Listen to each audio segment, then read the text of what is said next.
결국 퍼스트 리퍼블릭 은행이 JP모건에 인수된다는 뉴스가 떴는데요. 네. 미국 금융 시스템의 약한 고리가 결국 불거질 우려가 나오는 상황인데 어떻게 보고 계신지. 미국 기업들의 순자산, 지난 3월 현재로 순자산의 현황을 보시면요, 아주 양호한 수준입니다. 최근에 꺾였다고 하더라도 2020년도의 팬데믹 수준보다 훨씬 위에 있는 아주 건강한 수준이라는 거죠. 지방은행 몇 개가 부실한 경영, 부실한 투자 의사결정 때문에 그게 시스템 전반으로 간다 하는 건 아직은 좀 섣부른 판단이다라는 생각을 하고 있습니다. 지방은행이든 상업용 부동산 문제 때문이든 시장이 일시적으로 하락할 수는 있겠죠. 그걸 기회라고 봐야죠. 시스템이나 펀더멘탈이 훼손되지 않는 한은 그건 기회로 봐야 된다는 믿음을 갖고 있습니다. 저는.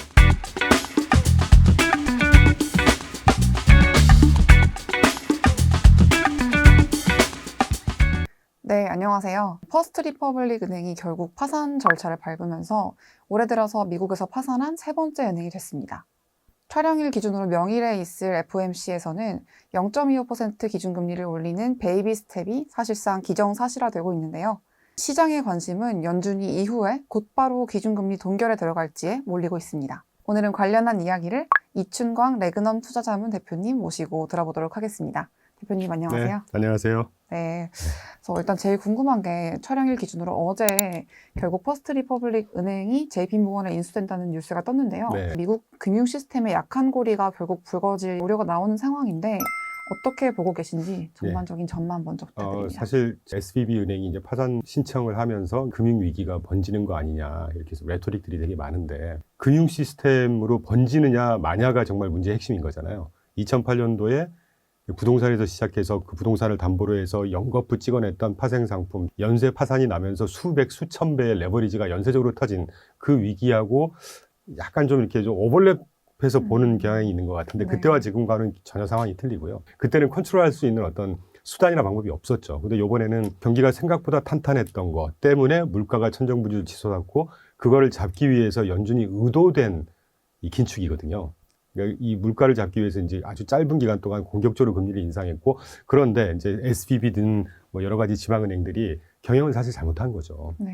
금리를 그렇게 공격적으로 올리고 있는데 예금의 대부분을 국채나 MBS에 투자한다는 게 말이 되겠습니까? 그러니까 그런 은행들은 자연 도태돼야 됩니다. 문제는 금융 시스템 전반의 위기로 번질 거냐 마냐인데, 저희는 단연코 그런 일은 없다고 보고 있고요. NFCI라고 해서 National Financial Conditions Index라고 해서 금융상태 지수라는 게 있어요. 이게 이 실선 밑에 머물러 있으면 금융 여건이 좀 완화되어 있는 영역이고, 올라가 있으면 긴축된 영역인데, 지금 보시는 대로 금융 여건이 지금 완화되어 있는 영역에서 살짝 올라갔다 그나마 다시 꺾이고 있죠. 네. 미국이란 나라는 사실 전 세계를 군사력으로 지배를 하다가 지금 통화, 금융으로 지배를 하고 있지 않습니까? 근데 그 근간인 금융 시스템이 무너지도록 놔둔다 하는 건 패권 유지에도 전혀 도움이 안 되고, 이 시장 생리에도 전혀 반하는 결과를 초래할 수 있기 때문에 3월 15일 날 SVB 파산하고 나서 17일 날 일요일 날 바이든 대통령이 바로 다 구제해 주겠다 발표했지 않습니까? 그리고 어제 또 제이미 다이먼이라고 하는 월가의 황제라고 불리지 않습니까? 처음으로 그런 말씀하셨죠. 원래 되게 보수적으로 봅니다. 실적도 보수적으로 전망하고. 근데 그분이 금융 시스템이 끝났다고 언급하실 정도니까 뭐 저희는 여기서 더 번지는 그런 사태까지는 가지 않을 거라고 보고 있고요.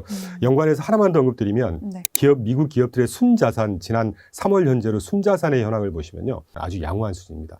최근에 꺾이고는 있죠. 최근에 꺾였다고 하더라도 2020년도의 팬데믹 수준보다 훨씬 위에 있는 아주 건강한 수준이라는 거죠. 지방은행 몇 개가 부실한 경영, 부실한 투자 의사결정 때문에 그게 시스템 전반으로 간다 하는 건 아직은 좀 섣부른 판단이다라는 생각을 하고 있습니다. 네. 그러면 금융 쪽은 그런데 지금 또 다른 우려가 나오는 게 미국의 어떤 상업용 부동산에 의한 대출 부실 우려가 지금 어떤 미국 경제 혹은 나아가서 글로벌 경제의 또 다른 뇌관으로 부상할 것이라는 우려가 나오고 있지 않습니까? 이 부분은 또 어떻게 보시나요? 충분히 전망은 그렇게 할 수 있죠. 왜냐하면 왜 그러냐면 도드-프랭크법 2008년도 금융위기를 겪고 나서 도드-프랭크법이 발동이 되면서 상업은행들이 함부로 투자를 공격적으로 하지 못하도록 억제를 했었거든요. 그런데 공교롭게 그 억제되는 규정 내에 지방은행들, 군소은행들은 거기서 감독 대상에서 빠졌습니다. 그러니까 SVB든 이런 은행들이 예금을 가지고 함부로 유가증권에 투자를 해서 금리 상승에 채권값이 하락하는 직격탄을 맞았거든요. 근데 다행인 게 트럼프 대통령이 그거를 대통령령으로 할 수 있도록 그 조항을 살짝 이렇게 남겨놨었나 봐요. 제가 자세한 설명은 생략하기로 하는데, 그래서 요번에 대통령령으로 그 중소형 은행들에 대한 구제도 BTFP 같은 것들도 대통령으로 바로 그냥 시행할 수 있도록 어떻게 보면 불행 중 다행이었다고 할 수가 있는데 이제 그런 일환으로 그럼 이제 앞으로 중소형 은행들에 대한 경영 또는 투자 감독을 좀 강화하지 않겠습니까? 앞으로 이런 부실을 미연에 방지하기 위해서라도 그렇게 되면 자연 발생적으로 대출 프로그램이라든가 이를테면 뭐 영어로 랜딩 스탠다드가 좀 타이트해질 거다, 타이트닝 된다고 하는데 그러면 이제 그런 대상에 있었던 뭐 부동산의 PF라든가 자금을 대출하는 쪽에서는 조금 더 힘들어질 수가 있다는 거죠. 그래서 상업용이 부실해지지 않겠냐라고는 조금 섣부른 전망들을 하고 있는데 저희가 알기로는 미국의 부동산, 특히 상업용 부동산은 코어 지역들은 아직도 견조합니다. 수요도 정말 많고요. 그런데 외곽에 있는 지역들은 공실률이 뭐 30%, 40% 된 지가 굉장히 오래됐고요. 미국이 이 공공 인프라뿐만이 아니라 상업용 건물들도 이 핵심 지역 이외의 지역들은 되게 낙후돼 있어요. 그러니까 이 그 지방 은행들의 문제 때문에 상업용 부동산의 공실률들만 언급하는데 공실률이 갑자기 뜬 게 아니고요. 예전부터 그러니까 시장 발생적으로 공실률이 많은 곳들은 기존에 많았었습니다. 그런데 재작년 12월 달, 2021년 12월 달에 발표된 IIJ법이라고 해서 인프라법이죠, 소위. 인프라법의 핵심이 뭐냐면요. 미국이 2차 세계대전 이후에 공공 인프라, 건물을 포함해서 뭐 공립은행, 도서관, 도로, 항만, 하다못해 뭐 톨게이트 같은 거 이런 것들이 굉장히 낙후돼 있어요. 그걸 근 반세기 지나서 전 국토를 한번 인프라를 새로 레노베이션을 하자는 법입니다. 그게. 네. 그 안에 웬만한 상업용 부동산도 다 해당이 돼요. 그러니까 조금 더 자세히 들어가면 그 안에 친환경 에너지, 친환경 시스템으로 바꾸겠다는 거거든요. 그걸 보조금까지 줘가면서 다 한번 뭐 속된 표현으로 뒤집어 엎자는 거예요. 네. 그러니까 그런 부분들도 충분히 그 버퍼 역할을 할 수 있다고 보고 있고 미국 부동산 순영업이율이죠. NOI, Net Operating Income이라고 하는데 이 NOI 추이를 보시면 색깔별로 4개가 아파트먼트, 오피스, 인더스트리얼, 리테일로 구분이 되어 있습니다. 섹터가. 근데 아파트먼트라고 하는 게 우리나라로 말하면 임대주택이거든요. 네. 근데 아시겠지만 임대주택은 뭐 좀 다른 얘기긴 하지만 모기지금리 엄청 올렸고 정책금리 엄청 올렸기 때문에 임대주택에 대한 수요라든가 가격들은 빠질 수밖에 없어요. 그러면 NOI가 빠지는 거죠. 그런데 그 외의 것들 오피스라든가 인더스트리얼을 아주 견조하고요. 리테일 부분조차도 그 금리 인상 직격탄을 좀 맞았다가 최근에 리바운드하고 있는 모습입니다. 그러니까 실제 되는 부동산, 상업용 부동산들은 여전히 나쁘지 않다는 말씀이고 자 여기서 만약에 상업용 부동산이 대출 기준이 좀 까다로워져서 PF가 조달이 안 되고 하다못해 롤오버가 안 된다거나 이런 문제들 때문에 좀 더 문제가 된다고 치자는 거죠. 어떤 경제든지 우리나라로 비단 PF 문제 지금 수면 아래에서 계속 꿈틀꿈틀하고 있는 것처럼 어떤 나라든지 좋고 안 좋은 측면은 다 있습니다. 경제, 금융이라고 하는 게. 그렇지만 경제나 금융은 생물과도 같다고 생각하거든요. 좋은 게 있으면 안 좋은 게 있고 시장에서 어떻게 예를 들면 뭐 긴축 정책이 나오면 그에 대한 소비를 줄인다든가 그래서 자연스럽게 경제 버블이 조금 더 가라앉는다든가 이런 순기능이 있다고 보고 있고 지방은행들도 마찬가지고 이런 상업은행들도 채산성이 안 좋거나 PF가 될 만하지 않은 수익성이 나쁜 기업들은 당연히 도태돼야 되겠죠. 이 상업용 부동산이라는 것도 겁내는 이유가 금융 시스템이라든가 자본시장 전반의 시스템이 물어 번지지 않을까 하는 문제인 거잖아요. 그렇죠. 상업용 부동산 아직 그런 단계 아니라고 보고 있습니다. 네. 여기서 하나만 더 추가로 말씀드리면 네. 지방은행이든 상업용 부동산 문제 때문이든 시장이 일시적으로 하락할 수는 있겠죠. 그걸 기회라고 봐야죠. 시스템이나 펀더멘탈이 훼손되지 않는 한은 그건 기회로 봐야 된다는 믿음을 갖고 있습니다. 저희는. 네. 네. 그럼 대표님은 좀 전반적으로 올해 미국 시장 전망은 좀 긍정적으로 보고 네, 계신가요? 긍정적으로 보고 있으나 네. 사실은 작년 말 올해 초에 시장이 되게 극단으로 치닫았었잖아요. 뭐 역대급 위기 얘기도 그쵸. 나왔고 네. 심지어 1929년도에 경제 대공황이 준하는 위기가 올 것이다라는 얘기도 심심찮게 들렸고 그렇죠. 저희는 경기 침체 없다고 보고 있고요. 지금도 없다고 보고 있습니다. 당장은. 우리가 전망을 한다고 하는 것은 수치를 보고 판단을 하는 거잖아요. 네. 적어도 그 수치 갖고 판단을 했을 때 현재까지 단기적으로 저희가 미국에 투자하는 회사이기 때문에 미국의 경기 침체 징후는 어디에서도 아직은 발견하지 못하고 있습니다. 다만 5월 달에 저희는 베이비 스텝하고 종결할 거라고 보고 있는데 네. 사실 1년, 2년 전만 해도 정책금리가 제로에 가까웠거든요. 그런데 지금 벌써 이번에 올리면 5.25%가 된단 말이죠. 그 25%가 6개월 또는 1년 동안 동결이 된다고 할 때 그럼 이제 경제는 조금 훼손이 더 있겠죠. 그래서 만약에 경기 침체가 온다고 하더라도 올해 말이나 내년 초 정도에 징후가 보이지 않을까 하는 생각을 하고 있고 올해 주식시장은 뭐 대부분 상저하고 많이들 시장에서 봤었지만 저희는 뭐 상고 정도 상고, 예 하. 저일 수도 있고 네. 중 상고하중. 하중 정도? 네, 굉장히 오래된 격언이긴 한데 셀린 메이라는 말이 있지 않습니까? 예. 그래서 5월 정도가 되면은 뭐 상반기에 어떤 강세 흐름을 보였던 시장이라도 약간 꺾이는 흐름으로 갈 수 있다는 위기의식 같은 게 좀 들리지 않는다고는 할 수 없을 것 같은데 하반기 그럼 시장은 어떻게 될 거라고 좀 구체적으로 보시는지. 경기 침체를 논외로 하고 말씀을 드리면 네. 기자님께서 질문 주신 내용은 결국 기업 실적 문제거든요. 여러분 그 작년부터 인플레이션이 심각하게 문제가 된 초기 국면에서는 팬데믹 때 락다운이 되고 억눌렸던 소비를 팬데믹이 풀리면서 2021년도 즈음부터 이 펜트업 수요라고 하죠. 그러니까 그 억눌렸던 수요가 폭발을 하면서 경제학적으로 그 인플레이션이 두 가지가 있잖아요. 디맨드 인플레이션, 수요가 견인하는 인플레이션. 그래서 사는 사람들이 많아서 제품 가격이 뜨면서 물가가 전반적으로 올라가는 수요 견인 인플레이션이 있다면 두 번째는 코스트 푸시라고 해서 원자재 값들이 상승하면서 이 생산 비용 자체가 올라가면서 이제 내재적으로 상승하는 비용 인상 인플레이션이라고 있는데 경제학적으로는 잘 아시겠지만 디맨드 인플레이션은 굉장히 경제에 아주 그 긍정적인 영향을 끼칩니다. 근데 코스트 푸시는 아주 악영향을 끼치죠.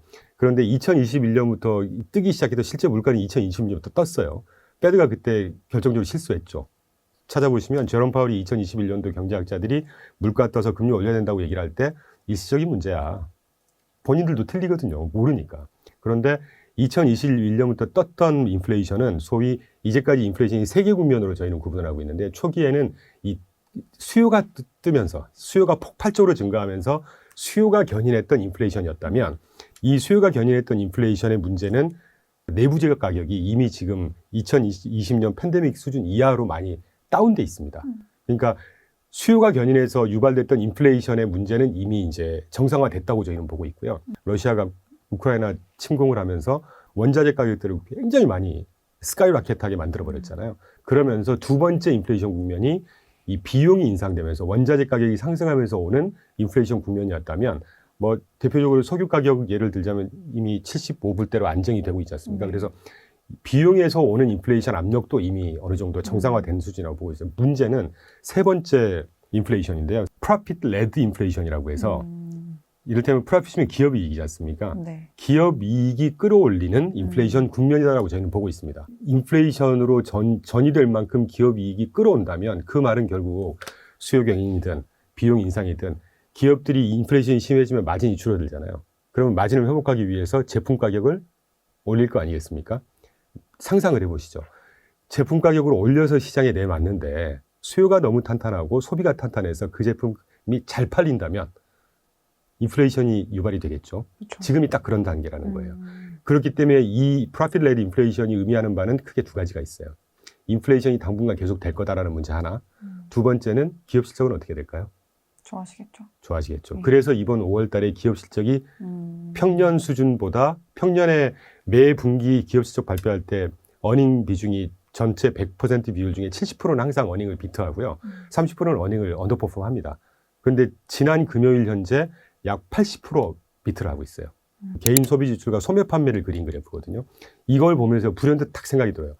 아, 이 소비가 생각보다 이렇게 탄탄하면 마진을 회복하기 위해서 가격을 올렸던 기업들의 제품 판매가 견조할 거고 그러면 기업 실적은 나쁘지 않겠네? 라는 생각이 들더라고요. 네. 개인 소비 지출이라는 건 뭐냐면요. 쉽게 표현드리면 내 호주머니에 있는 내 뱅크 어카운트에 있는 돈을 얼만큼 빼서 내가 얼만큼을 썼냐를 집계하는 게 개인 소비 지출. 그러니까 미국의 개인의 소비를 보려면 개인 소비 지출을 보는 게 굉장히 정확하고요. 그렇기 때문에 페드가 아주 중요시하게 보는 지표 중에 하나가 개인 소비 지출 양이고 개인 소비 지출 물가 지수입니다. 그런데 개인 소비 지출 물가, 이 빨간색 추이를 한번 보시죠. 팬데믹 때 꺾이고 전혀 꺾이지 않죠. 그렇죠. 그러니까 기업들의 실적이 좋을 수밖에 없다는 거예요. 그래서 저희가 실적이 생각보다 나쁘지 않을 거라고 봤고, 자, 이렇기 때문에 경기 침체 문제를 논외로 한다면 주식시장은 조심스럽긴 하지만 지금이 어느 정도 바닥권이지 않을까라는 생각을 하고 있습니다. 바닥권이라는 근거에는 페드의 이제 긴축 정책이 아직 끝난 건 아니잖아요. 50bp 한 번 더 올리고 마감할 건데 그래도 5월 달에 50bp 올리면 그건 긴축의 연속이기 때문에 그 정도 어떤 시장의 텐션이 좀 올라가는 거, 그리고 아까 질문 주셨던 상업용 부동산 걱정, 뭐 실리콘밸리 지방은행에 대한 걱정, 이런 것들이 조금 혼재되면서 시장이 조금 변동성이, 물론 5월 달에 셀인 메이라고 하는데 시장은 오히려 바인 메이 했어야 되는 걸로 올랐지 않습니까? 네. 이런 것 때문에 조금 억눌려 있다면 시장의 센티멘트가 그렇기 때문에 골드만삭스를 포함해서 대형 IB나 그 투자 기관들이 이번 1사분기, 2사분기가 EPS 성장률이 거의 바닥이라고 보고 있습니다. 그래서 네. 3분기, 4분기로 갈수록 EPS 성장률이 플러스로 다들 돌아설 걸로 거의 컨센서스가 그렇거든요. 주식시장을 대표해서 자본시장이 하반기에는 나쁘지 않지 않을까 하는 생각이 듭니다. 지금까지 계속 미국 시장 중심으로 말씀을 해주고 계신데 네. 이런 미국 상황이 국내를 포함해서 글로벌 시장에는 어떤 영향을 줄지 아주 큰 영향을 미치겠죠. 네. 근데 이제 좋은 영향도 있을 것이고 나쁜 영향도 있겠죠. 네. 이게 결국 어려운 게임인데 저는 여기서 미국의 어떤 패권적인 지위가 최근에 많이 흔들리고 있고 이제 그런 거에 대해서 조금 언급을 하고 싶어요. 그러냐면 네네. 국가 간의 패권은요 합의라는 게 없어요. 하나가 딱 죽어야 끝나는 게 패권입니다.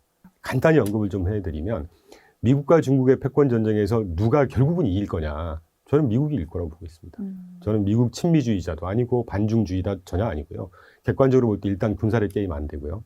그리고 중국의 그 자본 시스템이라고 하는 게 이 중국의 반시장적인 경제 구조가 어떤 상황이냐면 기업들의 영업이익은 계속해서 급감을 하고 있습니다. 그런데 노동 수당은 계속해서 올라가고 있어요. 그럼 기업 입장에서 이거 무슨 뜻일까요? 열심히 기업 활동에서 번 영업이익을 그렇죠. 뺏어서 인민들한테 돌려주고 있다는 얘기입니다. 어떻게 기업이 여기서 무슨 장사를 할 마음이 생기겠습니까? 그리고 또 하나만 더 보면 중국 기업 내 기업 투자 효율성을 한번 보죠. ROE가요. ROE 이름을 Return on Equity라고 해서 내가 투하한 자본에 대비해서 얼마나 수익을 얻고 있니라는 걸 보는 건데 유럽, 라틴 뭐 여러 가지 국가들 중에 유일하게 최근에 계속 감소하고 있는 나라가 중국이에요. 그러니까 내가 자본을 투자해서 그 수익을 얻고 어떤 효율성을 기반으로 해서 기업 활동을 하는 아주 그 낙후되어 있는 시장 구조라는 거죠.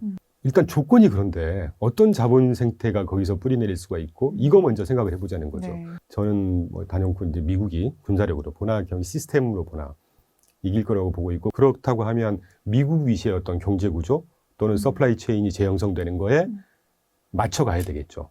미국 위시에 그러니까 예를 들면 뭐 좋은 예가 미국에서 칩스 동맹 맺었잖아요. 네. 미국, 대만, 한국, 일본. 그 내용이 그거지 않습니까? 우리가 중요한 건 다 할 테니까 설계든 뭐든 다 할 건데 심지어 생산도 우리나라에서 이제 할 거야. 그러니까 니네 그 동안에 반도체 공급 잘해.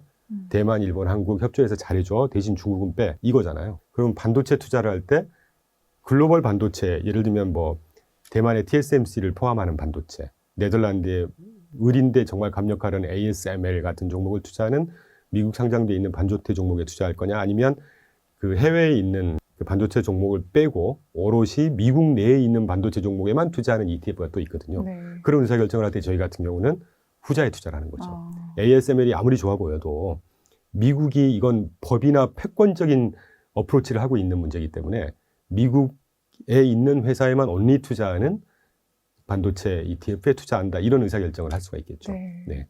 네, 그리고 한 가지 더 여쭤보고 싶은 게 지금 이제 무역 수지 악화가 좀 오래되면서 원화 약세가 계속 지금 이어지고 있지 않습니까? 네. 또 지금 환율도 우려가 상당한 상황인데 맞습니다. 환율은 앞으로 좀 어떤 흐름을 볼 거라고? 조금 저희가 일단 미국 시장 위주로 보다 보니까 앞으로 중장기적으로 일단 저금리 시대는 이제 오기 힘들다고 저희는 보고 있거든요. 네네. 이게 아까 패권 문제하고 결부가 되어 있는데 글로벌 서플라이 체인에서 여러 가지 이유 중에 첫 번째 패권을 좀 보자면 글로벌 공급망에서 중국을 이제 도태시키겠다는 전략인 거잖아요. 근데 중국이 했던 역할은 이 공급자 역할을 했었습니다. 값싼 노동력으로 값싼 제품을 전 세계에 뿌려댔죠. 네. 그래서 디플레이션 유발을 시켰단 말이죠. 그런데 그 중국을 이제 공급망에서 패권적인 이유 때문에 빼겠다. 그러면 싼 제품을 공급했던 공급자가 빠지면 어떻게 될까요? 점점 공급 가격은 조금 더 비싸질 수밖에 없겠죠. 그러면 자연 발생적으로 물가는 한 단계 레벨업이 될 거라고 보고 있고요. 네네. 그에 맞춰서 금리도 한 단계 레벨업이 될 거라고 보고 있습니다. 그렇게 되면 달러 기준으로 원달러에는 조금 안 좋겠죠. 그래서 작년부터 제가 계속 보고 있는 게 불과 2년 전만 해도 원달러 평균이 한 1,100원 수준이었잖아요. 네. 지금 오늘 기준으로 1,340원 왔다 갔다 지금 한 네네.